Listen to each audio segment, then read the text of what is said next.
lundi.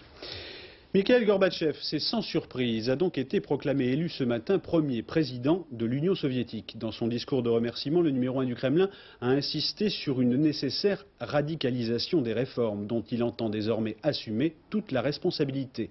Les chiffres, Mikhaïl Gorbatchev a été élu par les députés du peuple à une faible majorité. Il y a eu près de 500 votes contre lui. Nous allons retrouver à Moscou Gérard Beaufils et Christian Autain. Cette fois, c'est fait. Mikhaïl Gorbatchev vient d'être élu premier président de l'Union soviétique. Il se lève pour recevoir l'ovation des députés du peuple.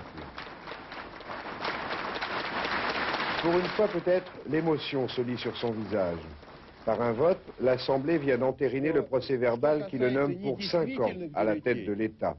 Après avoir prêté serment sur la Constitution, Mikhaïl Gorbatchev, à la tribune, va dresser le constat de 4 années de perestroïka, la reconstruction, et exposer ses projets de réforme. Je ne veux pas me dérober à mon devoir devant le peuple.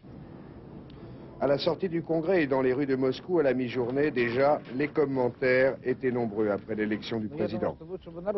Cela aurait été mieux s'il y avait eu le suffrage universel. Mais comme je suis membre du parti, je soutiens la politique de Gorbatchev. Je pense qu'il est le meilleur. Pour moi, cela n'a pas d'importance. Pour nous, les gens simples, Gorbatchev ou un autre, c'est la même chose. Le président n'aura pas le droit de décréter seul l'état d'urgence. En revanche, il pourra gouverner par décret, comme dans les démocraties, et pour cela, il n'aura plus besoin de l'aval du parti.